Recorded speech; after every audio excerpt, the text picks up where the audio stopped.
The Things We All Carry is a podcast about first responders and their stories surrounding trauma on the job. The intention of this podcast is to raise awareness and share meaningful conversation around a subject often viewed as taboo or simply ignored. Be aware this content may be graphic and it is real. It may not be suitable for children or adults triggered by this subject matter. Welcome back to The Things We All Carry. And welcome back to my second attempt at trying to record an intro. I recorded what I thought was a pretty decent intro this morning. I went to edit it and put it into the show and package the show this afternoon, and it was gone. I didn't have it. And so I'm kicking myself because I didn't do what I normally do, which is record in two spots. I only tried to record in one, and it bit me in the ass this time. And I really do regret it because I spoke quite a bit about, leaving the fire service, and it was an emotional introduction to the show, and you can never recapture that moment. You can never recapture emotion. If you miss it, you miss it. And so this is going to be a little different, but hopefully I can relay the same sentiments. This is my first show after leaving the fire service. Last Thursday was my last day, my last shift. And I didn't even get to work the entire shift. I only worked half of it. It was a hell of a ride. The 10 years, each assignment, just Thursday alone was a hell of a ride. And we really didn't do anything call-wise. I got to ride the truck for my last day, which is normal. That's where I rode. But it was, it's this ceremonial thing in my head of, all right, this is the last time I'm doing this. And everything that I did there that was it. It was the last time. And I had texted my crew the night before, and I kind of thanked them and kind of warned them, hey, tomorrow's going to be an emotional day for me. And bear with me if I don't have the words or anything. I don't have a long speech at the end of the day. It's not because I didn't have the feelings, the emotions, the words. It's just that I didn't have the ability to form them into any kind of intelligible conversation or a presentation. And I made it through most of the day until we got to the end. For dinner, we went over to my old station. So I had my last two crews all together. I had about 25 people sitting around eating a pretty good steak dinner and just doing what we do. And for those of you who have been in a firehouse for dinner or lunch or whatever, you know what that's like. Everybody's talking. There's a lot going on. You've got 25, however many voices going at once. You're trying to follow each strand of conversation. You're trying to join in here and there, and you keep in your primary conversation. And it can be overwhelming, but it's a blast. If I could do the fire service all over again, I'd still want to do it in big houses. Give me the more the merrier in those houses. Yeah, it gets to be overwhelming at times, but Jesus Christ, it is entertaining.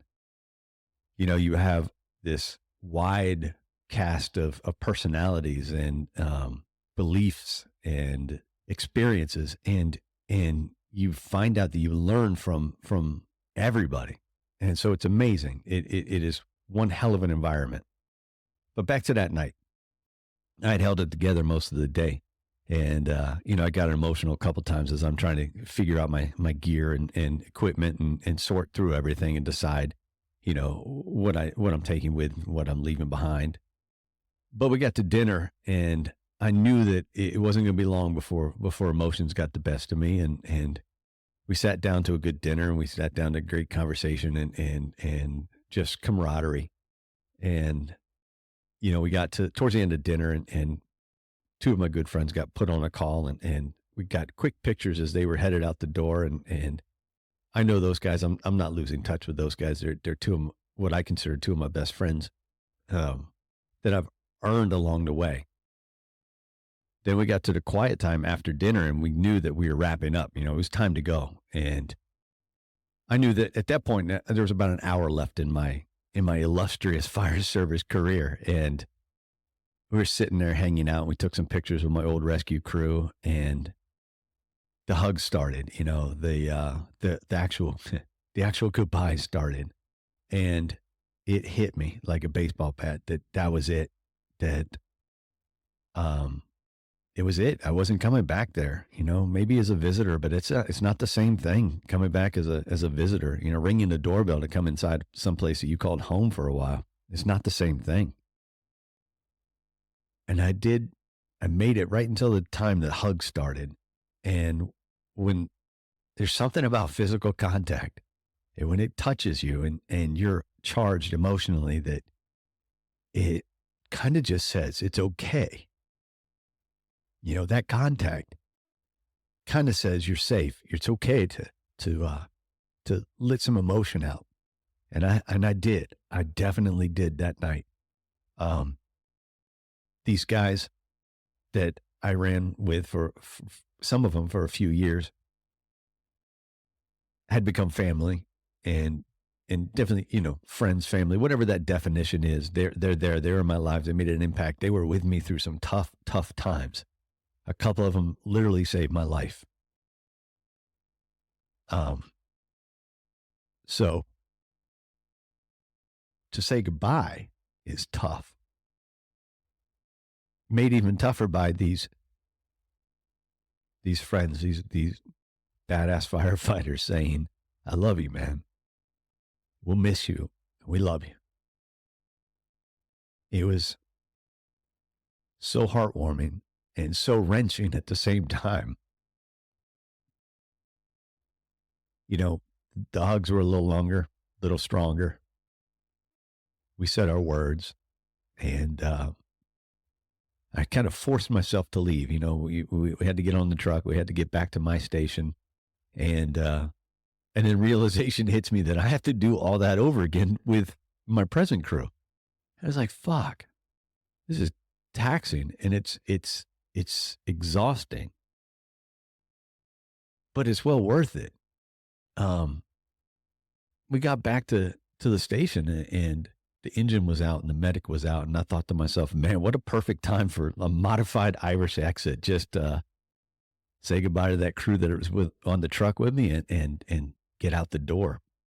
But I knew I couldn't do that. I couldn't leave those guys hanging, especially the engine crew. They, not to take away from the medic crew at all, but the engine crew was a couple of guys that mean a lot to me. So there I waited. I staged my stuff so I could make a quick exit at that time, saying my goodbyes, because in my head, I'm like, I'd just get these goodbyes out of the way and get out of here and get going and step into this great unknown. Well, that's a bunch of bullshit. You don't just say quick goodbyes when you're ending a career. Again, I was good until the physical contact. And, yeah, it was that first hug again. And he knows what he did. John Michael knows what he did. He held me, a little longer than I wanted. And I kind of tried to end the hug, and he kept it. And I had to laugh, but I was laughing through some more tears, It was that straw that broke the camel's back, and the emotions came out again. I could barely murmur words to these guys as I was trying to say goodbye. And that's what I warned them about the day before. That just because I might not get the words out doesn't mean that they're not there. And I'm still trying to process those words in my head. But the hugs were doled out, and all the same things, Stay in touch as I love you, take care. Me telling them to be safe, because that's a massive fear. This stepping away. One of the biggest fears that I have is that somehow one of those guys that I consider a family gets hurt or gets killed, and I'm not there. And I know it's not rational, because we can't be there all the time, but I don't want to let those people down. And if something were to happen after I leave, it kind of felt like I would be letting somebody down. So I get through my goodbyes and I think I'm off the hook. I grab my stuff and I go outside to get in the car and I see the rookies. He's filling up the medic unit. So I wanted to take a minute with him because one of the things I've noticed about him, and well, he's a good guy. He just seems reserved. He's not putting himself out there. And I know why, because you put yourself out in a big house and you're inevitably going to get made fun of. But I wanted him to know that getting made fun of and putting yourself out there, making yourself vulnerable with these guys that you're going to call family, that you one day will be maybe a hand reaching to you in a bad situation to pull you out of something. To make yourself vulnerable to them now is the most important part, not only for that reason, but just to embrace and immerse yourself in the entire experience of being a firefighter or a first responder or whatever that profession is you want to call it. And I just wanted to give him a couple of words. Open yourself up, be vulnerable, enjoy this experience, take the entire ride. Don't try and shortchange yourself. And I would say that to everybody, anybody that's in the service or in a position like that. Be vulnerable, take the ride, enjoy every minute of it. So I got that out and I think that's it. I'm done. I go get in the car and drive off into the sunset, which was literally, it was dark by then, but we'll call it sunset. And then Nick comes out and destroys me again.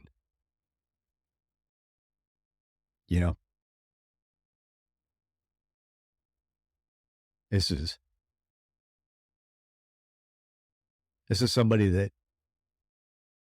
that I to be quite honest, I didn't know how the relationship was going to work when I found out we were going to work together, but I've come to not only appreciate but thrive off of that friendship. And so he comes out and he says, one more time, wraps me up, gives me a hug, and pretty much cinches it that emotionally, I was spent that night. I was tapped out with emotion. And I don't know what I expected for my last day, but I think that exceeded it. And it was a painful, emotional day, but I wouldn't miss it for anything. This nearly 11-year ride that I've taken has been amazing. And I can only hope that the next 10, 20 years of my life can approach the quality of what I've done for the last 10 years. There's a lot of hyperbole that I can spit about the fire service, but it has its faults. It has its pluses. But it's one hell of a ride. It's fascinating. It's fast. It's confusing. It's enthralling. It's all of those things. And it's an amazing career. And while there's so many things we can change about the fire service to make it better for all of us, there's so much right about it too. And I don't want to take away or discount any of that. It's an amazing community. It needs some refreshing. It needs some repair. It might actually need some grounding, if that makes sense. But I would not exchange the time I spent in the fire service for anything else. It was one hell of an experience, and I have so many people to thank for that. And it's something that I can only do on an individual basis. There've been so many people instrumental in how my career played out that I couldn't do it justice on the microphone right here. It's something I have to do when I see people. So that's it. I'm done. I'm a retired firefighter, and we can fight over that word retired. I'm okay with that. I'm out. I am former firefighter, retired firefighter, ex-firefighter, whatever you want to call it. I am an entrepreneur and podcaster. We'll go with that now. And I am so pleased to have you guys along for the ride. I'm amazed that I'm able to say that this is episode 108 of the things we all carry.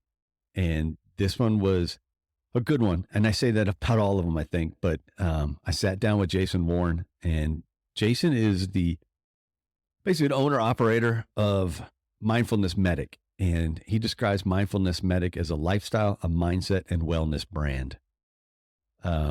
Guess check him out. He's an interesting person. He's a cerebral conversation, and I appreciate that. I appreciate it so very much. This is a man who took what he started to see and experience as such negatives and started applying his 6 pillars to his life. And he made a complete transformation. He got fit after being obese. He fixed his mindset, or he knows how to work with his mindset. He took charge of his life. He was letting life take charge of him, I think. And at some point he got fed up and he said, enough is enough. I'm going to be responsible for me. I'm going to make the changes I need to make for me, for my wife, for my kids. And just, in general, he's so much better off today than he was, those years ago when he was overweight and out of touch with family life. He's been in fire and EMS for 11 years. As I mentioned, he's a husband and he's a father of 2. He's up there in New Hampshire, and he's my go-to for some things, especially ice baths or, some of these 6 pillars are fascinating. So we spend a lot of time talking about the 6 pillars. We touch on his experience in the fire service, and we don't glorify too much. We talk about a call or two, but we really just talk about how he made the change and why he made the change and how you can make the change if you're looking for that opportunity. So I hope this show is valuable to you. I hope you find benefit in it. And I would love to hear your comments, your criticisms, or just reach out and say hi. Apparently I'm going to need some friends because I lost a chunk of my life there, It's kind of a joke, but I do like the contact with you guys. So reach out to me. You can find me on Instagram or TikTok at The Things We All Carry, or you can email me, stack@thethingsweallcarry.com. So without further ado, please sit back and enjoy episode 108 with Jason Warren. A quick reminder to please help us build a community which not only recognizes, but supports each other through the struggles and recovery. Reach out through Instagram at The Things We All Carry, or email my story at thethingsweallcarry.com to offer support and share your story. Please remember to leave a review on iTunes and give a shout out to any first responder you know, love, or care about. Y'all enjoy the show. So if you're comfortable, let me pull those notes up again, and let's just have our conversation and see where we go today. Good. All right. Welcome back to The Things We All Carry. Today I have Jason Warren with me. Jason he's out of New Hampshire. He's been firing EMS for about 11 years. He is the owner of Mindfulness Medic, which is a pretty interesting, it's not only an interesting website, it's an interesting concept. He defines it as a lifestyle, mindset, and wellness brand. And I'll let him talk more about it because I can't do it the justice that he will as the owner of it. Jason's a husband and a father of 2, and he's in New Hampshire with us this morning. And I'd like to say good morning and thank you for joining me. Going Stack, thanks for having me. Appreciate being here. Let's talk music because I need to know the last song you listened to, and I have a feeling this one could be interesting. Oh, the last song I listened to. Man, I have eclectic music tastes. Everything from like metalcore to like Buddhist Zen music. This is why I thought it would be interesting. No joke. I'll listen to like some really hardcore deathcore stuff, and then the next minute I'll be listening to 45 minutes of like Om chants. So pretty eclectic taste in music. All right. So what was the last one then? Deepest Om right there. Okay. I was using that to chill out this morning. Cool. When I was I like it. Meditation. And the reason I do that is because music is one of those things that I take with me wherever I go, and I'm always looking for something new. And even if that's perfect because there are times where I just need to regulate myself, and that's a perfect thing to do it with. So I appreciate that. So, all right. Did you work last night? No, I've been on my 4-day stretch, thankfully. All right. We do like the the typical standard fire department schedule. Yeah. 24 on, 48 off, which are like your covered days. You can get mandated 24 on, and then we get 4 days off. All right. Cool. So you're kind of fresh. I'm kind of fresh. So let's see where this Yeah. goes. Yeah, good. So born and raised in New Hampshire? Yeah, born and raised in New Hampshire, born in Concord, New Hampshire, which is ironically where I work now for the department I'm on, the fire department. Lived in New Hampshire most of my life, did a short stint in Arizona when I was younger, then moved back. That kind of ties into my whole childhood history and the stuff I'm sure we'll talk about in a little while as far as the ACEs score and stuff that you've mentioned before on the podcast. So what was family life like growing up? Family life, I mean, was pretty standard for a while.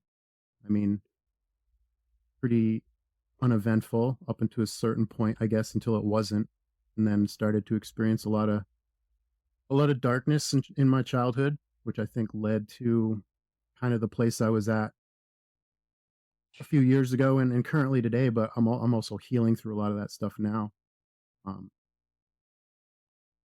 So yeah, there was a point where, I dealt with a lot of bullying, physical and emotional and psychological when I was a kid. Went through a lot of darkness there.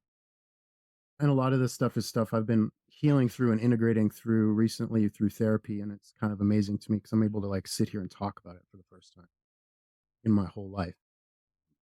This was stuff that I wasn't comfortable even mentioning to people beyond like my wife, people who are really close. But I think it's an important conversation to have. People who are first responders, firefighters, paramedics, EMTs, cops, we all seem to have this common thread I've found through a lot of us having experienced some sort of adverse childhood events or childhood trauma. And I think I'm coming to believe that, we're drawn to this career in a sense because we want to alleviate that pain and suffering that we experienced, or, we're trying to mitigate that chaos in life because it's just kind of what we were used to. That weird essence that we found normalcy in chaos during our childhood. And there's a statistic, something like most first responders have an ACE score of at least 4. I did my test, I'm a 7. Yeah. So let's break that down a little bit. And you and I are going to be lay people talking about it, but tell me what the ACE score is. Yeah. So obviously I'm not trained as like a therapist or psychologist when it comes to it, but the ACE score is just, it's an acronym that stands for Adverse Childhood Events. It's a test that you take. It has a series of questions and it's a 1 through 10 score. 0 being obviously no childhood adverse events and 10 being the absolute worst. And it's a metric used to kind of gauge people's long-term health effects that they're going to have from these traumas and, their ability to navigate life later on in adulthood. And it's said that most first responders have at least a 4, and 4 is considered like really bad. Yeah. Per this test. And when I did it, I was a 7. So what I did was I pulled up a site that gives you the questions and I'm not going to go through. Well, I'll read them all. I don't care. It's not like I'm taking the test. Did a parent or other adult in the household often or very often swear, insult, put you down, humiliate you, act in a way that made you afraid? Did a parent or other adult in the household push, grab, slap, throw something at you, ever hit you so hard marks were made? Same thing, a person or adult 5 years older and you touch, fondle, or sexually or attempt to have oral, anal, vaginal intercourse with you. So it goes on and on. There's all these things that obviously children should not be going through, should not be experiencing. And yeah, a lot of us have had, like you said, 4, 5, 6, 7 of these things occur in our lives. Yeah. Yeah. It's a common thread. And I think it's interesting. And, I've heard other guests on your podcast talk about how, it should be normalized to discuss this stuff in our career fields and in our cultures. And it's also hard because, if you go into these careers with these pre-existing conditions, as I could call it, it could take away your availability to certain resources or benefits. That's kind of that sticky area where people get kind of caught up and afraid and opening up and talking about this stuff. especially about the first responder mental health stuff, PTSD, suicidal thoughts, the ideations and all that. It's ironic because I guess I've never put that together in my head. For some reason, it's one of these things that just kind of hit me as you and I are talking right now. And it's that, we go through these ACE scores, or you go through these adverse childhood experiences, and you're kind of taught not to talk about it as a kid because whoever's doing it to you is telling you, hey, this is our secret, or don't tell anybody, or, you'll get in trouble if you let anybody know. And so then, fuck yeah, of course that translates to adulthood. Of course we're not going to then be open to talking about anything else. Why Yeah. would we? We were taught from the get-go that it wasn't the thing you talked about. Mm-hmm. There's a lot of shame and guilt that's carried on through people's lives about it. And they don't want to open up and talk about it. So how do you end up in the fire service? Well, I'll just finish off that whole childhood experience because I think that kind of ties into Perfect. it, So just go through all that darkness, that psychological and emotional bullying a lot.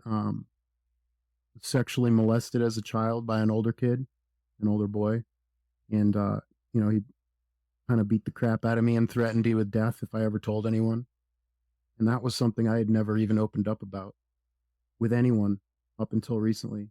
And again, that's because I got into therapy a few months ago, and I started integrating some of this stuff and healing through it to the point where I'm able to just sit here and talk about it.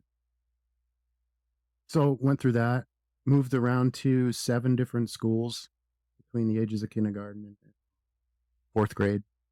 So always found it hard and difficult to make friends, fit in with the social circles. Moved out to Arizona again because my parents were chasing the happiness and chasing the careers. I grew up in a law enforcement family. My dad was a cop, 38 years. So I grew up in that structured system. Mm-hmm. He was always busy working, which we get it, right? We work busy schedules. We're trying to provide for our families. The pay isn't always that great, so we have to work a lot of overtime often to make ends meet. Right. So I grew up in that family where dad wasn't always home. He wasn't always available. Tough. So I had to find my own way. So we ended up in Arizona and just, again, went to 3 different schools out there in the period of a couple years. Found it difficult to, fit in, make friends. There was one point, there's this school, one of the schools I went to. First day there, I walk up to the soccer field because at the time I played soccer. So it was like my one little gateway into trying to, fit in with these kids. I walk up to the field, just kind of standing there waiting to be, welcomed into their group. And I just feel this sharp crack on the side of my head. And I collapsed to the ground and I woke up with tears in my eyes, and there was a kid standing over me. He just sucker punched me in the side of the head for no reason. So it was just like all these random exposures to violence and, threats of being killed when you're a kid, just growing up in an environment, not feeling safe, not feeling very welcomed, feeling kind of powerless. Yeah. Frequently throughout my childhood. But, I pushed on through that and just kind of lived the rest of my adolescence, and then moved out / kicked out when I was 17. And at that point I was working in the food service industry. That was my first career. And that's where I spent the majority of my young adult life, was in the food service industry. Working my way up from being a dishwasher to eventually being the head chef of multiple restaurants, which was pretty fun. Ran a couple restaurants, got to run a cool catering company and bakery with my mother-in-law eventually down the road after I met my now current wife. And then, like a lot of people, I think I had that inner desire inside to do more with my life. And it was kind of just this weird, ambiguous void that I had, that I knew I wanted to do something more. I wanted to serve in a higher level. So I make the joke that my dad was a cop, so I naturally wanted to do the opposite. So I got to the fire service just to disappoint him even more, which is my joke.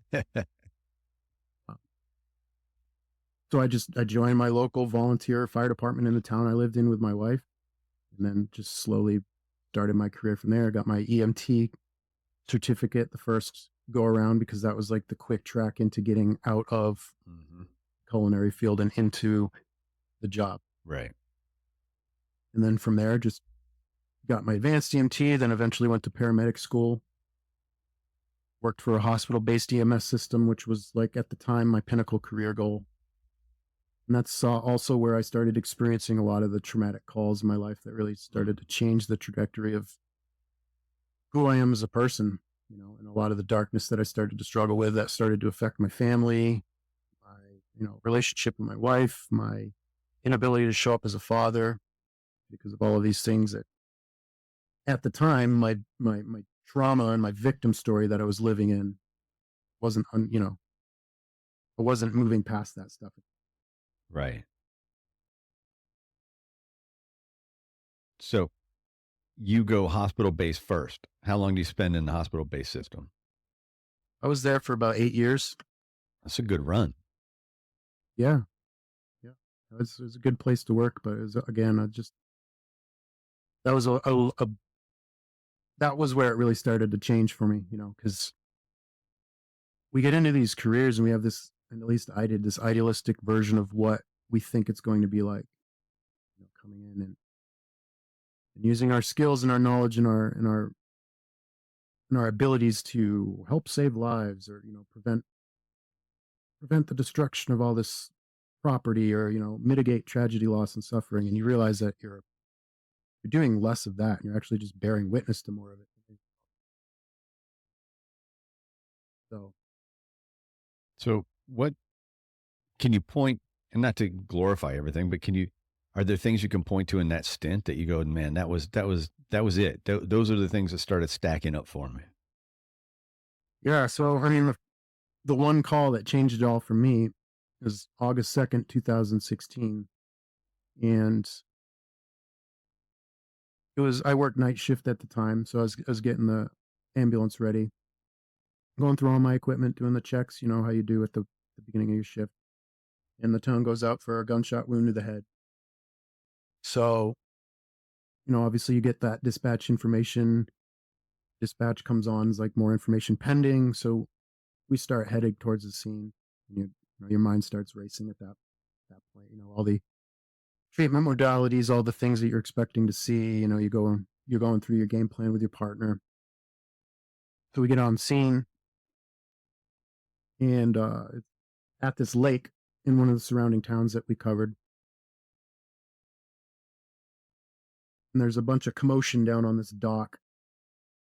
So we get out, and that's where the event had happened, and it ended up being a male in his about 40s who shot himself underneath the chin. But he had had respirations. He was in a shockable rhythm. So he was a viable patient at the time. And we just started working the resuscitation at the end of the dock. And it was just, again, that weird, macabre, almost like Monty Python-esque, dark, just screwed up situation, where the dock's moving, people are almost falling off into the water, and it's just this really kind of twisted thing, and everybody goes through those types of calls, whereas it's like the fog of war and you don't really know what's going on. You're trying to gather all these details, and it's ambiguous, and you're trying to piece the puzzle together. So he had shot himself underneath the chin to the point where it transected his trachea. So we couldn't orally intubate him. Mm-mm. So we're going to have to do a surgical crite to maintain this guy's airway properly. Because every time we were trying to provide positive pressure ventilations with the bag valve mask, it would just blow out the hole underneath his chin where he had shot himself. So we ended up shocking him, resuscitating him. We decided to just get him off the dock because it's not safe for anyone at this point. So we get him onto a scoop stretcher and start extracting him up the hill off the dock. And, up until that point, it's a normal trauma call, like a lot of trauma calls we go on, right? We're kind of used to those types of events. It's the thing that happened that changed it for me is where I was loading him into the back of my ambulance. The little boy was standing off to the side, And he looks at me, is dad going to be okay? Mm. Being the guy's son. That was like the moment for me that really changed it all. It went from this idealistic, over romanticized version of what being a paramedic, a firefighter, or a cop is going to be. And it really just kind of illuminated to me the dark side of what this career entails. And that's witnessing shit that most people never see in their lifetime once, let alone on a repetitive, normal, pretty frequent basis, right? Right. You start to see this side of humanity that most people don't see. You start to bear witness to a lot of tragedy, loss, and suffering. And I think that's what adds that heaviness to this career. Not necessarily the acute traumatic event, right? We can all deal with the imagery. I mean, it's not fun and it's not normal, and it still affects us. But I think for me, at least, it was the emotional side that affected me the most. And having his son stand there and look at me and ask me if his dad was going to be okay. And that was probably one of the most heavy things that I've ever had. Just absorb. You don't even know what to say to the kid at that point, right? Yeah. No, you have no idea, because define okay, right? Yeah, I mean, I didn't even say anything. I just looked through him, Yeah. You just try to not even connect the emotional dots at that point, because you still have a job to do. You still have a resuscitation to try to perform to save this guy's life. So we get him to the hospital, and we were a hospital-based EMS system. So one of the cool things about our job is we bring patients in, and we'd actually get to continue the care Right. at the hospital with the physicians and the nurses. So we were part of the resuscitation right there in the trauma bay with them. So eventually a doc calls it, because he was dead. There's no way we're going to get him back at that point. And so again, the emotional aspect is the roughest, because they always invite the family back after, or during the resuscitation or after. So the wife comes back, and when the doc told her that there was nothing we could do, the sound that a human makes when they find out that their loved one is gone and that they're never going to see them again, it's like, if you like, when you've heard that sound before, you've heard that guttural, like blood curdling cry, that sound never leaves your mind. At least it hasn't for me. So watching her collapse to the ground and just bearing that news, it's like, again, it was okay. I can deal with the acute chaos. I can deal with the mangled car wrecks, the bodies, the blood, the gore, the crazy structure fire, like the chaos, right? Mm-hmm. But it's when that emotional aspect comes into it, Yeah. and it's like, damn, this is heavy. And that affected me heavily at the time.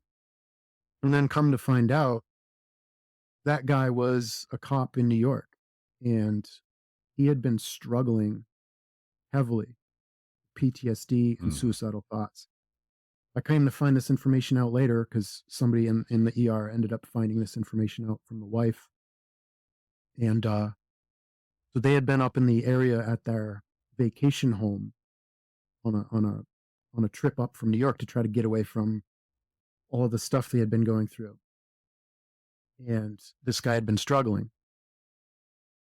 And he had asked his wife on multiple occasions, "Hey, you got to take my duty gun away from me. I'm not feeling right in the head, and I think I might do something stupid." So lo and behold, that night, he decided to go down to the end of the dock and shoot himself with his duty pistol, because he couldn't handle the darkness anymore that he was experiencing. So that really kind of like solidified it in my mind, especially with the connection that this guy was a law enforcement officer, had a loving family. Normal people would look at that circumstance and say, living a good life. Got kids and a wife that love him. He's got a good job. But he was obviously struggling with stuff inside his mind that, He couldn't handle anymore. He couldn't fight anymore. Right. You know? And again, like this stuff has hung with me, and through my recent journey of healing and transformation and therapy, I realized like that affected me so much because I saw that little boy ask me that question in multiple versions. So I was looking at that boy asking me if his dad was going to be okay, like seeing myself asking me if my father was going to be okay.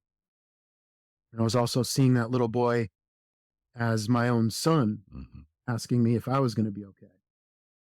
And I was also seeing that little boy as my childhood version of myself asking me if my adult version of myself was going to be okay. Yeah. And you don't put those dots together, until you go through, like I've been going through therapy and EMDR, and just like it's really been opening up a lot of doors for me. So yeah, that was like the one call that really started to open up that darkness for me. And at the time I was married, I had a young child. My oldest was my firstborn. He was young, little baby at that time. And I just immersed myself more and more into the job. Mm-hmm. And I think it was a defense mechanism looking back on it. Yeah, of course it was. I think I was trying to escape a lot of the pain and the suffering that I had inside my own mind Mm-hmm. by thinking that, just working as much as I could and just being completely focused on my career and identifying myself 100% with my career and trying to become the best paramedic that I could and taking all the classes I could under the guise of like professional development and career development. You know, I realized it's just a defense mechanism. I was just running. Yeah. I was just trying to hide from the pain, and I found myself surrounded in a situation where I wasn't showing up for my family. There's years of my youngest son's life where I can't even remember because I was so disconnected. I was so not present. I left it up to my wife to start raising our kids, and I wasn't serving my wife either. I wasn't being that optimal husband that I should be. So I found myself just going deeper into that dark rabbit hole and using vices and addictions to try to console myself through heavy drinking, pornography, had a dance with the devil with some narcotic pain medications after a couple back injuries, you know. And thankfully I was able to get away from all that stuff. So I changed careers. I didn't change careers, but I made the jump to the fire service. Hey guys, quick break right here just to check in and thank each of you for listening to the show. Your support has been paramount, and I appreciate all of you. I have one request, though. I need you to share the show with everyone you know. Help me get the word out and spread these stories as far and as wide as we can. While you're at it, please leave a review of the show wherever you happen to listen. Feel free to reach out to me at any time to share your story, to talk, or to pass on suggestions. Let's get on with the rest of the show. So I've been with in the fire-based EMS system I'm with now for a year and a half. And that was after just needing to get away from that hospital-based system I was in. Just a lot of politics after the pandemic, a lot of stuff I didn't agree with. I made the jump. And, during that period, it was around 2019 when the whole world was collapsing. I had this started having these epiphanies. And, there was a close coworker I had who was a partner with me on the ambulance. He ended up passing away unexpectedly. And I was away on vacation at the time. And when I came back, I heard the news of his passing. And I remember watching everyone, mourn this guy's loss for a couple weeks, 3 weeks, and then everybody just moved on. Yeah. Everybody just carried on with their life like nothing had happened. And I was just really taken back by that. I was looking around at my own life and just started to have this voice inside of my head telling me that I was running out of time, that I was wasting the most precious resource that I had here on earth, and that's our time. I was just blowing through it with like total disregard, developing my relationships with my family, into living that optimized life of being happy and making memories. So that's when I started down this whole transformative journey I've been on for the last couple years. And after a while, I started noticing that there was a pattern of these things that I was using and applying to my life. And that's kind of where my 6 pillars came in. And that became the whole foundation of Mindfulness Medic. These 6 things that I noticed I was using in my life to transform myself from that person that I was, living my victim story, refusing to take accountability for my situation, being obese, depressed, anxious, PTSD, all that stuff, vices and addictions, to using these 6 things to leverage and mitigate against all that stuff. That's exactly what I was going to ask you. If you could paint a pretty accurate picture of what or who Jason was before you start down this path, like, and you mentioned it, obese, the PTSD, kind of a victim mindset. Yeah. I mean, where were you in relation to, like you talked about your relationship with your wife? What was that like at the time? Before Yeah, before the you start epiphanies? this transformation. Yeah, I mean, it was hard. Because again, up until, recently, I didn't realize that a lot of my own personal stuff was rooted so deeply into my childhood Right. and the stuff that I experienced before the job. I was just so easily quick to blame the traumatic experiences or blame my boss or blame the schedule or blame the poor pay or just blame all of these external factors on the reason why I wasn't showing up or the reason why I was lazy and apathetic. And I was like not going to all the family events, or it was like I was always too tired, or I always just wanted to stay home. I just got off shift. I want to sleep and take a nap. And it's like these things that I was falling victim to. And I was just not seeing it. I wasn't putting the pieces together that it's up to me to fix that stuff. Nobody was going to come save me but myself. Like it was nobody else's responsibility to pull me out of that situation, pull me out of that mindset. So the marriage just started to become very distant. My wife, he was an absolute hero. He just carried on and pressed on and was like understood where I was coming from, but it was also like, you know what? I got to press on.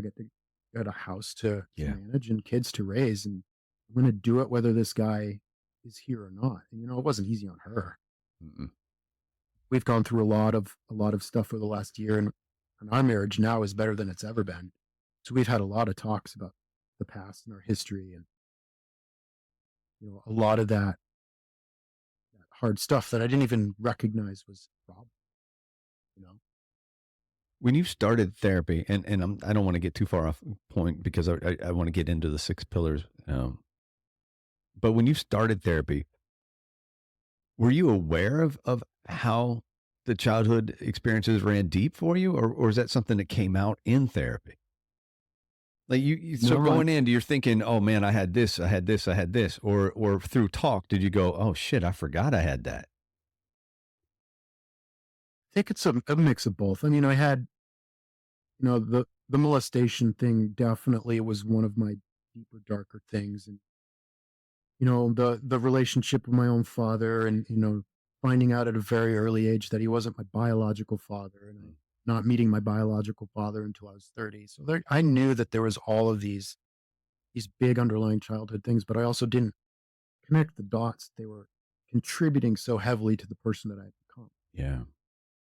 It's like I was always that typical, masculine alpha guy who was like, well, I don't need therapy. I got it figured out. I got my shit under control. I have station over myself as a man, right? I got it all figured out. Until you're like, one day you hit so rock bottom, you're like, damn, I don't have it figured out. And no matter how much of my own progress I've made in my transformation, there was still a point where couldn't carry all that weight by myself anymore. Right.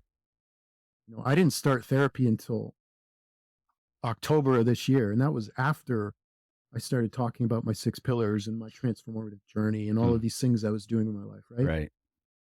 I was still not being completely honest with myself in this immense load that I still couldn't process by myself, Right. that I needed to reach out for help. And my wife, again, I give her so much credit to all of this. She just was like, dude, got to get into therapy. Yeah.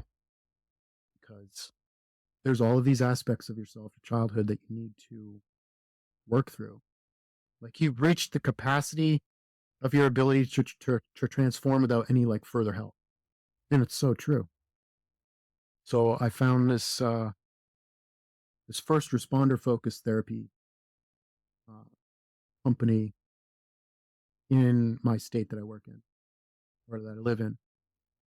And I think that's been really foundational too, because it's people who get it. Like my therapist, he was a cop for forever. He was in the military, so he's definitely got that mindset. He understands. I know a lot of people, they therapy shop because they can't find that therapist that they connect with or they mesh with, or dude, has it can that be a vibe, nightmare. Yeah. Well, I lucked out and I found this guy, and again, the amount of stuff I've been able to do through EMDR and just talk therapy has been incredible over the last few months. So, like, therapy, I think, is just, I don't know if it's our culture. Again, it's because mental health is still, we've made so much progress, I think, in the fire service as first responders and in healthcare, where like we always say normalize the conversation and end the stigma. Yeah. We're making good progress, but it's still not there 100%, right? The amazing thing is I hear that quite often, and I've had a couple of conversations with people that say, well, it's so much better. And I said, but it was so fucking bad.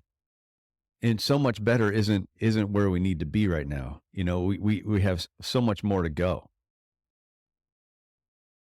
Especially on the administrative side, right? Yes. I've been going through therapy, out of pocket, and I'm not complaining, but what I'm saying is, why out of pocket? I mean, like insurance and all that stuff, right? But why is it not offered through departments? Like, why could I not go down to admin and they're like, yeah, you have X amount of covered therapy sessions just because you're in this profession, right? You know what I mean?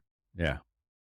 Why is it that if you finally get to that point where you've made that progress and you're like, all right, I'm ready, which frankly most people don't get to because they're afraid. They're afraid of the judgment, they're afraid of the shame, they're afraid of the guilt. They're afraid of just facing that inner version of themselves to be like, yeah, I need help. Yeah. People that even get to that point where they're like, I need therapy, now they have to face the roadblock of, okay, how do I get it? Right. Is it going to be covered? How am I going to pay for this? Now, am I going to have to work even more overtime to make, all these payments, which is then just continuing the cycle of keeping me away from my family, Yep. creating all of this additional stress in life?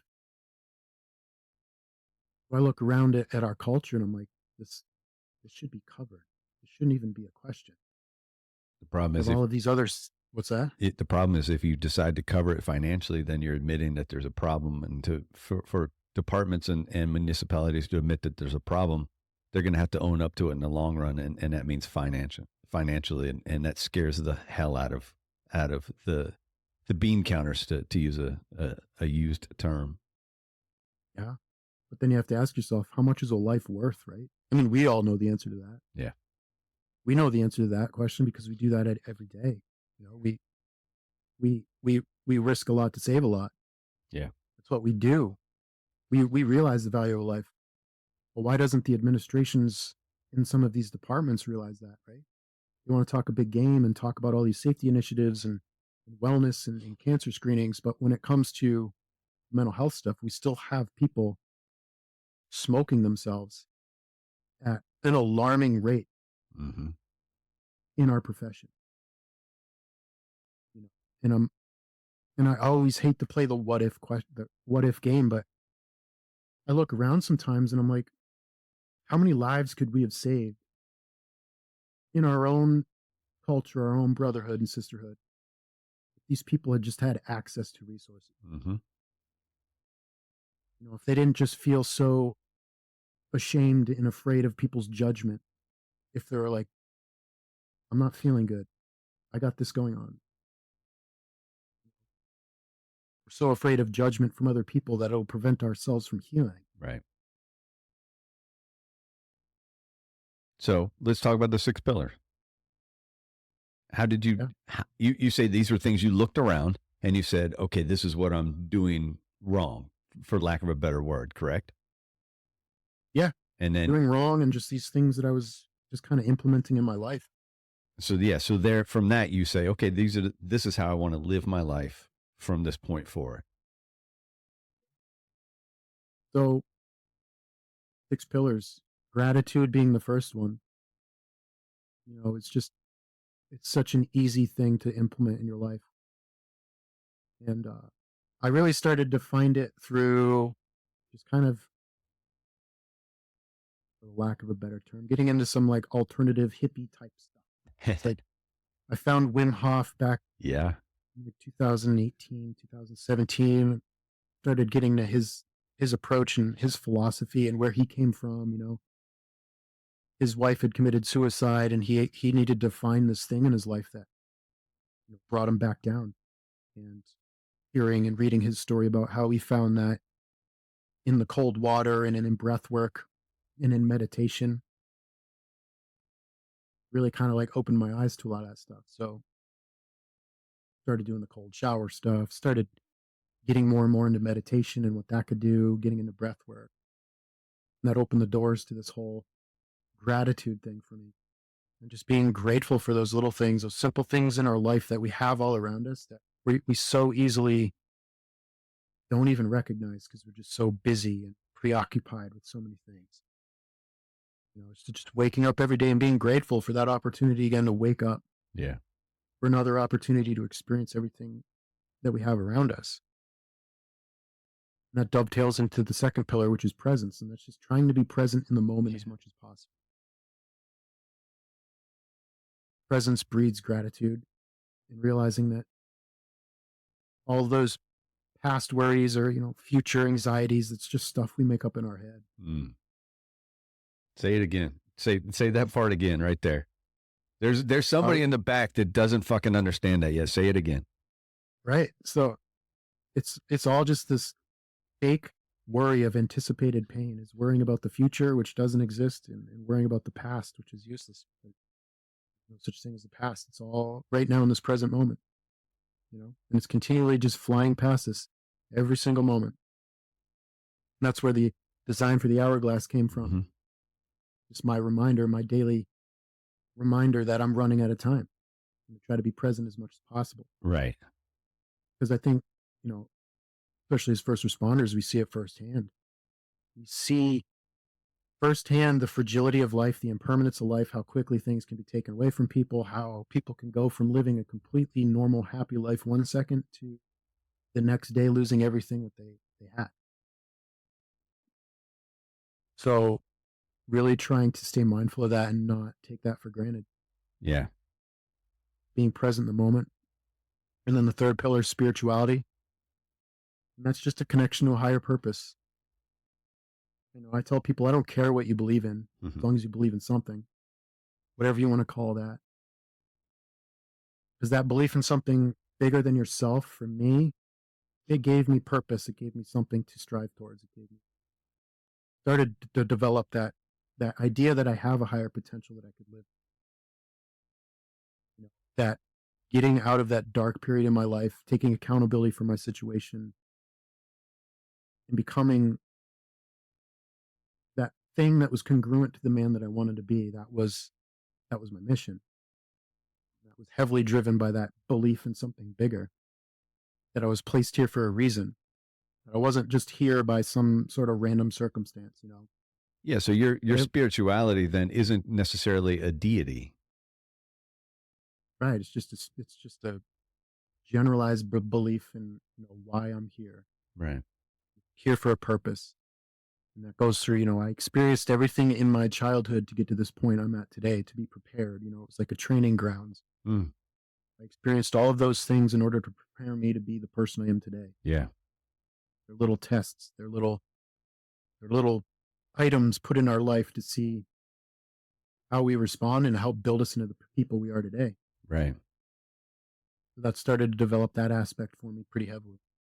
I think that when you start to speak spirituality, it in some cases people automatically start to tune out a little bit. That's why I wanted to cover that a little more in depth, because for some people it's well, you said it. You started getting into some of these hippie-ish woo-woo kind of things. And for some people spirituality is hippie-ish or woo-woo. And to just say, I believe in something bigger than me, or I believe I'm bound for something bigger than what I am, that changes it to just saying spirituality in a way, because it defines it a little better.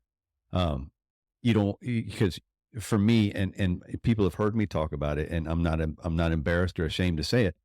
I'm an atheist. I don't believe in a deity. I don't believe in something like that, but I do believe that there's a purpose for everybody, and so that makes sense in the realm of spirituality.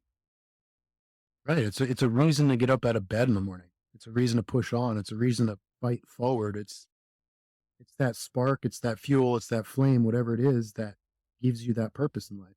Right. If we didn't have a purpose, we'd all just sit around without any reason for anything. Yeah. Again, I don't care if you call it God, Buddha, Jesus, whatever you want to call it. Have something bigger than yourself to fuel that desire to continually move forward. The fourth pillar being fitness. Fitness to me is mental and physical. Mm-hmm. So I talked about being like, I was morbidly obese. I was pushing 260 pounds at one point, just completely unhealthy. My diet was trash, full of processed foods, just not living a good, healthy lifestyle at the time. And I realized that my physical form and the way I was treating my physical body had a direct relation to how I felt mentally. So I started realizing that your physical fitness and your physicality directly related to how you feel mentally. Yeah. So losing a lot of weight, body fat, putting on muscle, getting healthy, getting my hormones optimized, because those were all jacked up from a lot of stuff that's involved in the career we do. Started to feel a lot better mentally. All of a sudden, all this stuff that I was experiencing, depression, anxiety, all that stuff started to go away. You start to feel more confident. You feel better in yourself. Fitness is both physical and mental. Yeah. That continual striving to become better and more optimized helps you fight through that darkness you're experiencing. Fifth pillar is family and tribe. Sorry, I want to go back to you have to. It has to affect your mentality and your emotional, because you can't be weak in one and strong in the other. They don't coexist. Right, it's a symbiotic relationship. Yeah, they're both synergistic to each other. They can't, like the yin and the yang. It's the balance. Yeah. All right, I interrupt you. Number 5. Number 5, family tribe. So it's just that realization that family is everything we have. It's the most important thing we have, right next to our time on earth, right? And let's define family too, though. I mean, because family is not just a blood thing. Family is like you said, it's your tribe. It's right? Your people. It's where you fit. It's who fits with you. Exactly. It's the crew at work. It's the people you have in your life who are genuinely wanting to see you succeed and win. It's the people who you have that want to see you crush life, and those are rare people to find. But when you find those people, you want to stack those people deep into your corner. It's the ones at work, our partners, the guys on shifts. Those relationships we form there, they're like a second family. Mm. But also, the family at home, and that was the big realization I had, is that I was ignoring those ones the most. Mm-hmm. The people that care about me and love me the most were the ones waiting for me to come. And I was neglecting that for a long time. And realizing that just despite the relationships I might build with some of the guys at work,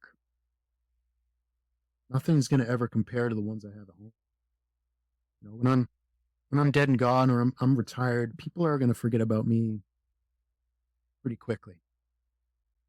But the people that remember me in the way that I showed up or I didn't show up, those are my family, my kids, my wife. So I really started to kind of like shift my perspective that, I love the job and I love what I do. And you can still be super passionate about what you do. You can still try to be the best firefighter or the best paramedic that you can be. You can also realize that I prioritize family. I prioritize my time away from work. Yeah. I'm not gonna work endless overtime anymore and burn my candle at both ends and have a gazillion irons in the fire to try to make ends meet, right? Because it's just sacrificing my relationship with my family. So doing those things that I could, making those moves, trying to get things dialed in so I could spend more time at home with my family. And that's where the sixth pillar comes in, is the financial freedom component. That without financial freedom, you're going to be tied down and kind of enslaved to needing to work all the overtime, to need to continually always be at work. Because again, I fell victim to this too. You max out credit cards, you're out buying all these things, try to fill these voids in your life, these materialistic things. You think that thing's going to make me feel better, or this thing's going to make me feel better, and you just realize that you're digging yourself deeper and deeper. Yeah. Got the brand new pickup truck, or I got to go on this vacation. It's like, well, you just dial it back. You make those smart financial decisions, you invest, you save up, right? You don't go into crazy amounts of debt. You're going to be like, well, now I don't have to pick up that extra shift. I can spend more time with family. Yeah. And then there's a prospect for people listening who are going, all right, well, I'm already in that debt, so what do I do? And so there's so many ways to try and take care of it. And there are programs out there, and there's advice to be given and advice to be heard, but it is wise. I mean, if you're not overextending yourself, then you don't have to overextend yourself. Right. And I get it. It's hard, especially once you incur that debt.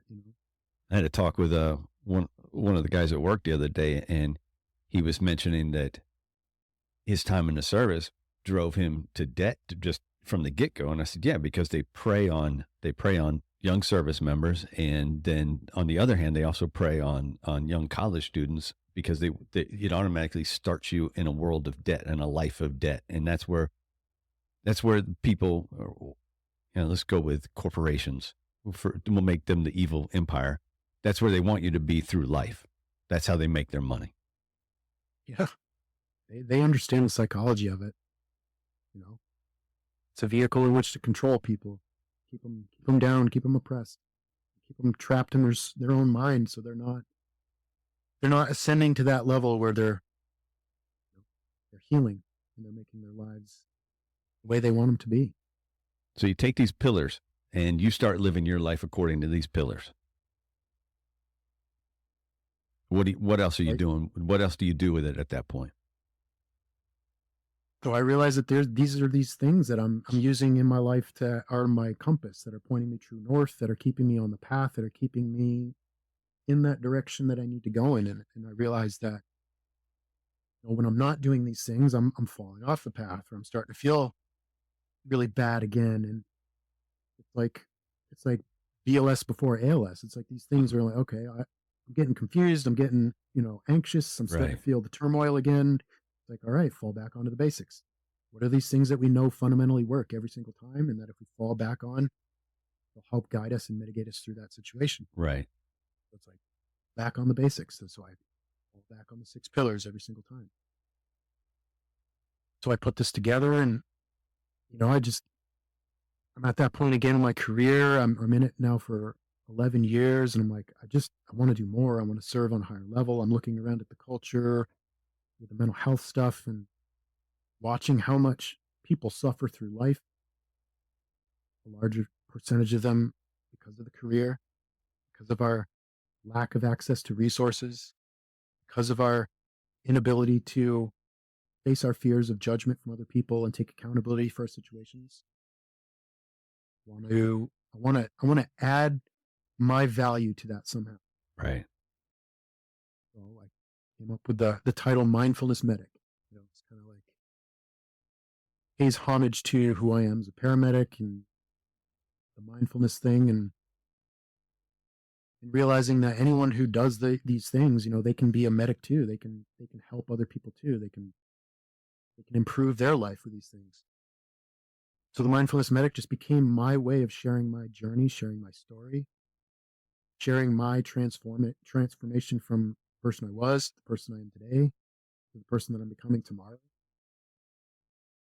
The Mindfulness Medic became the vehicle that I was sharing this to help try to navigate, to help other people navigate their darkness. Right. Because I've been through that darkness. I'm still in that darkness. I'm no better than anyone else. I still have bad days. I still fall off. I still wake up depressed sometimes. I still have fears and doubts. I still got to talk myself into things that I'm afraid of. But I have this vehicle that I use. And that's what I try to share with other people, first responders, people in healthcare, anybody that it resonates with. I have my apparel, the t-shirts, all the designs that I have, they're all focused on some aspect of my journey, my transformation. The 6 pillars. That's physical representations of my journey. Yeah. Things that I'm going through. It's just my way of giving back to the community, to try to help inspire other first responders, to let them know that, it's okay to not be okay, but it's not okay to stay there. That they just fight, if they just take that accountability, that on the other side of that darkness they're experiencing is light, is a life that you can be happy. It's okay. It's okay to feel joy. Yeah, I was just about to say that it's not just okay to not be okay, but it's okay to be okay. Right. You can get to that spot and be content. Yeah. That's the thing. It's like the roadblock we always have such difficulty with. And again, because back to the childhood stuff, like we don't think we're good enough. We don't think we're deserving of it. We don't think we're good enough to be loved or to feel happiness or to deserve good things in our life. Just recognizing that and realizing that there is this other side of life that you can live. You don't have to be a victim to the darkness. All that dark stuff we experience in this job and in these careers doesn't have to define who we are. No, and it shouldn't, because if it is, then you're just going to live a miserable life. And I think you and I can attest to the fact that in some aspect, the job or outside the job, we've already lived that kind of miserable part of that life. And I don't want to turn back into what it was before I started my journey, Yeah, man. Once you've been there, and you don't ever want to go back there again. And I think I want to hit on that a little bit too. You said, you're not perfect. You're not quote unquote healed. Nobody's healed through all this. Again, I want to reiterate that it's not a linear thing. There's so many ups and downs. It's ridiculous. It's what you do with those ups and downs is the difference. Exactly. It's a continual evolution. And, the more healing and transformation you go through, you just realize that unlocks a whole new level of stuff that you have to deal with now. New fears get unlocked, right? Yeah. The more you do and the more you achieve in life, it's just unlocking more stuff you have to deal with. Yeah. There's never an end point. There's never a pinnacle. No. It's just false peak after false peak. And accepting that and surrendering to that, I think is kind of key to the whole process. Now, you're the second person today that's brought the word surrender to my table. So it's interesting. It took me a long time to realize that. Again, it's not a term we tough and rough types of alpha personalities like to throw around a lot, but you got to learn to surrender to the process. Yeah, that surrender is huge. I mean, it's letting go. It's the ability to say, no, I don't have to control everything, but I can control me. The immediate circle of influence, your thoughts and your actions, is where we have control over. So talk to me about the coaching. Yeah, so the coaching was just kind of another branch of the Mindfulness Medic. vehicle that I have, my brand, and it's just my way again of trying to help out those individuals that feel that they want to do more, that they're struggling, that they're going through those things in life, and they're just looking for that boost. They're looking for that help. They're looking for that clarity and focus. Yeah. Because I know what it's like to just sit there and feel so overwhelmed and not know to where even to start, like how to get that momentum. Yeah. It's my way of just trying to give back again to people, first responders, public safety, healthcare. Again, by just sharing my journey, sharing the things that I've learned and the processes that I've used. Yeah. That, deciding when and where to take that first step is the most difficult thing you might ever face. Yeah. Opening the door for the first time is always the hardest step Right. in anything you do in life. I talked briefly at the beginning where I said, the show that I released today, and this is, I don't know when our show is going to come out, but the show that I released this morning, I kind of share with the audience the fact that I am stepping aside from the fire department because I've decided that that's the part of that's the chapter that needs to kind of close right now or end. And so I can take those next steps, but it's the same thing. Making that decision was not easy. But I had to make a decision and I had to make that first step. And so it's the same thing that you're talking about, where to make that first step. And sometimes you don't even know if it's the right first step. You don't find out till you take it. Yeah. Just all about trusting the process. Yeah. Recognition that on the other side of that fear is where that growth is in life, right? Yeah, definitely. And hoping that the placing a bet on yourself is the right bet. Put everything on black, right? Just Yeah. hope it works. Right. So where do you want to take this in the future? I mean, I'm kind of along that same pathway, I think, too, is, I'm looking around and wanting to evolve this eventually to provide me the opportunity to step away from the fire service and transition to this, as my main purpose in life, because I truly feel this is where I'm the most happy, and serving in that higher level is just trying to help inspire other people, Right. a lot like what you've been doing with your podcast and your brand and everything you do. It's just, you find that deep meaning in helping other people alleviate their pain and suffering, right? This next evolution, I think, of guys who realize that, it's okay to step away from the job, that we've done our time. There doesn't need to be some sort of metric we need to fall into for that to be okay, right? Right. You don't have to put in your 25 years to be considered did good job, Right. Yeah, eventually I'd like to transition out. Who knows when that'll happen? Right now, I'm just enjoying it. I'm trying to just take it day by day. I still love what I do. I still love being in the fire service. Still the greatest job in the world, no matter how much baggage might be attached to it. Mm-hmm.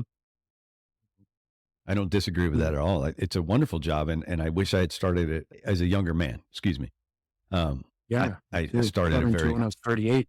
Yeah. I was 44. So it's just like, it's like, no, I knew there was an expiration date on my time, but I just didn't know what it was. And I set a standard for myself, and I don't feel I'm living up to that standard right now. So it's time for me to honor that standard and say, no, enough is enough. I want to pick your brain about a couple of things. And one, I might be stepping in it because now that I know that you were a chef at a time, this might be a little dicey, but I want to call you on your chili from yesterday. You said it's the best I'll ever taste, and so somehow we're gonna have to set up a challenge because I pride myself on my chili. Cook-off. Yeah. We'll have to figure out how to do a chili cook-off. So that's a side note there, but let's talk about ice baths because that's one of your big presents online is your ice bath. Yeah, ice baths have been probably, if I had to say, the top 3 transformative things in my life was ice baths, jujitsu, and just the whole mindfulness thing. So ice baths. Yeah, talk a little bit about it. Why? I know was it based off of Wim Hof, or was it something you considered before you got into his studies? It was mainly driven by Wim Hof. Like, just stumbled upon his YouTube stuff back in the day and was like, oh, that's cool, that's interesting. Again, listening to his story, and then started off with the cold showers at first because That was all I had access to. Right. And eventually got into what I have now is just like a stock tank. In the Yeah. wintertime up here in New England, stays really cold. Yeah, it does.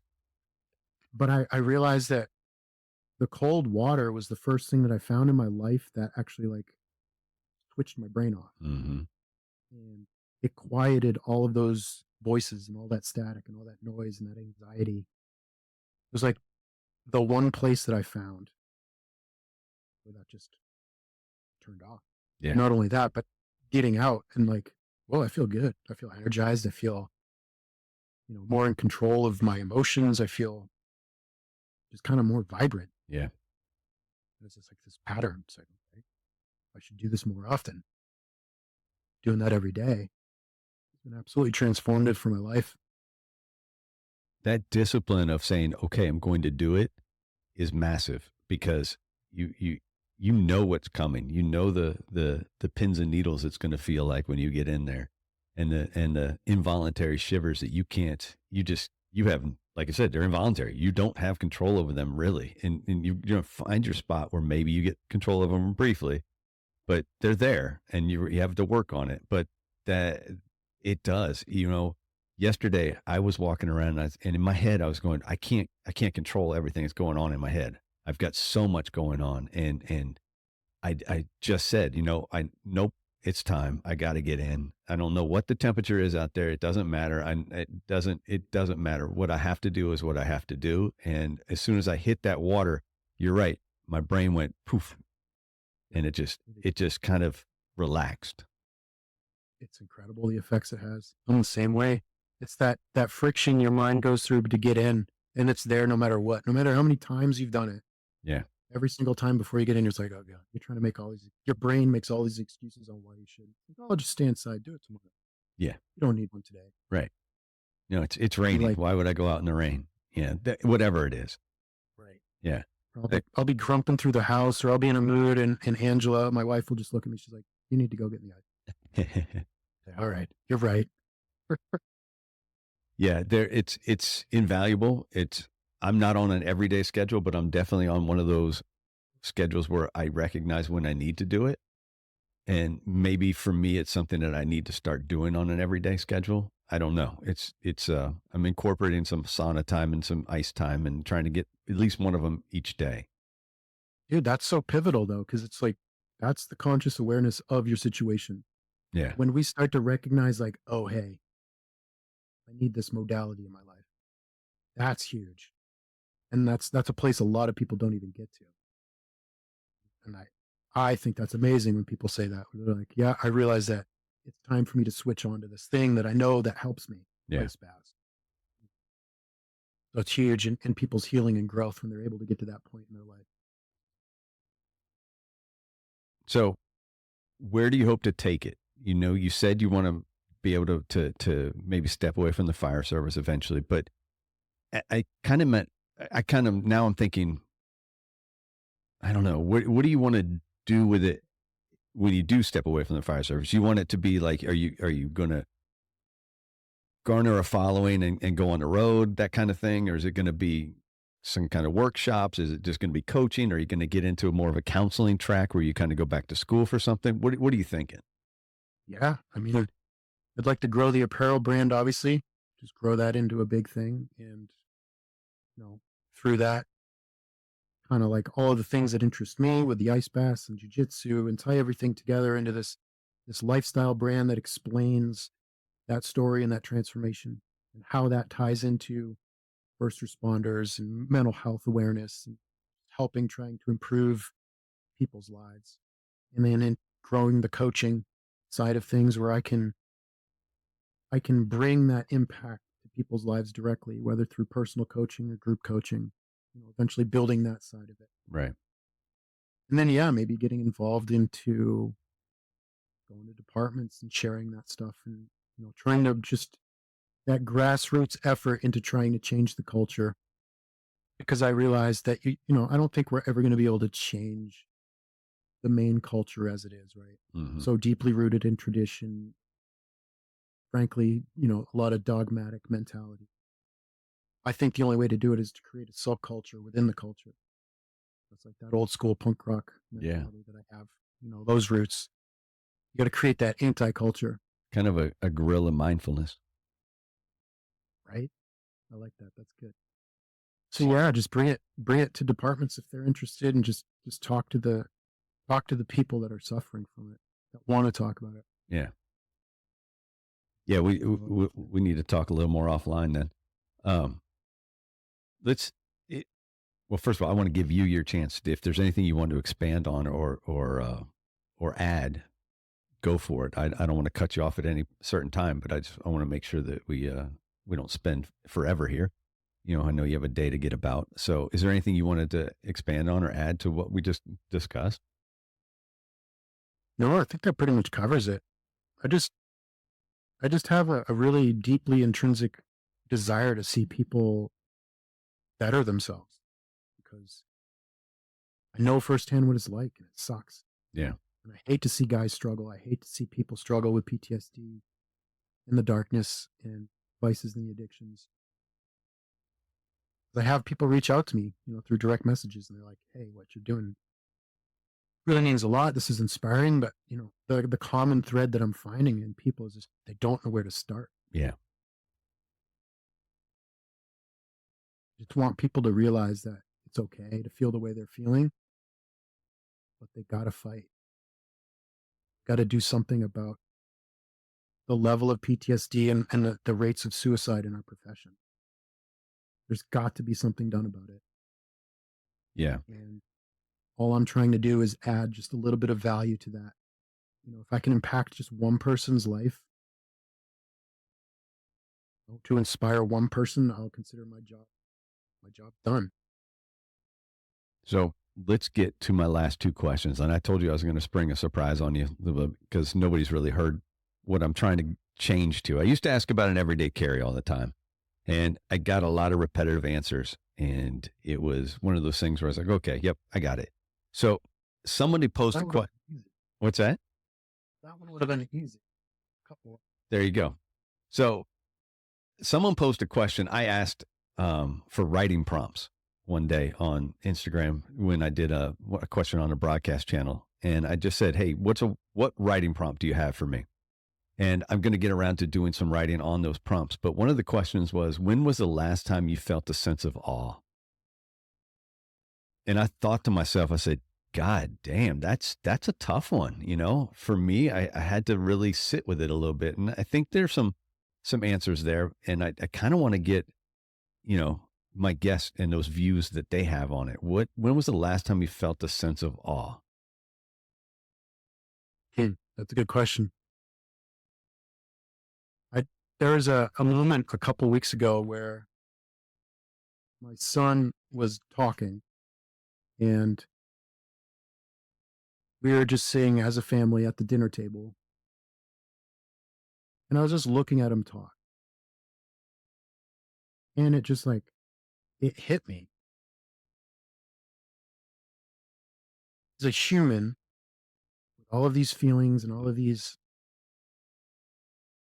deep rooted emotions and all of this future ahead of him. And I just, for the first time, I was just listening to him and we made him. He's real. He's right in front of us. And it's all these big emotions, man, everything I do, everything I say is essentially becoming the blueprint of who he becomes. Mm-hmm. And it was, again, after I'd been doing some of this therapy lately, and I was opening up to just how much we affect kids because they're watching us all the time, listening to everything we say, and just coming to that realization, wow, there's a lot of responsibility there. Yeah, wait till those kids are adults and they have kids, and you hold your grandchild for the first time and you realize that, holy shit, this is not just my child. Now it's a legacy. Right. That's wild, dude. Yeah. Yeah. Now you're holding your legacy in your hands, and it'll blow you away. That's deep. Yeah. So get ready for that one. That one will hit you. That one will hit you differently. So not to steal thunder, but goddamn, you're right. Man, when you look at those kids, and when my kids were little and I sat across from them at a table, I was like, I did that. I did that. That's part of me. Ever. Yeah. So easy to get distracted and to just like to be busy all the time. I'm really trying to stay mindful of that, and to not say no, because I grew up with that. It's rough. Like, go play catch when Yeah. they ask. Yeah. Go play dolls and dress up when she asks. Yeah. Let her paint your fingernails. It's okay. Right. Because we don't get that time back in it. It's so cliche, but it goes by so fast. It does. It does. It truly does. So soak it in and enjoy it. All right, let's talk about books. What do you got for me? Books. Current read I'm reading is a book called Love Without Conditions. Okay. This is an amazing book. Written by Paul Ferrini. All about just accepting those things in life. That you're worthy of love, and that's the whole point. One of my favorite books is The Alchemist. Oh yeah. My Life Forever. Yeah. That's That's one of my foundational for favorites. a lot of my belief systems. Yeah. We got the old tried and true Fourth Agreements. That's a good one. Uh-huh. Yeah, I could go on. Yeah. No, Big Leap. That's a good one. The Alchemist is one of those that I suggest to people, and I'm more than willing to buy someone a copy of it so they can read it. I've read it 3 times now, and I'm still picking things out of it. Yeah. It's such a good book. Yeah, I was introduced to it when I was in undergrad school in Kansas State, and it was part of a literature class that I took, and I came in with this notion that it's whatever, it's a book, and I read that and a couple others in that class, and I was like, holy shit, there's a difference between a novel and a book, and what he does in that novel is, yeah, he'll teach you for life. I was introduced to it by my personal development coach, who preached on it a lot for a couple of years, and I finally picked it up. Yeah. Very cool, man. I appreciate the time. I appreciate the suggestions and the words of wisdom. Thanks for coming on. Thanks for being a guest, and thanks for just doing what you do. I appreciate it, man. Thanks for the opportunity. And I'm going to say we're out here. Thanks for listening to another episode of The Things We All Carry. Head over to the website, thethingsweallcarry.com, for show notes, resources, and to sign up for the newsletter. Until next week, take care of yourselves and remember to check in on each other.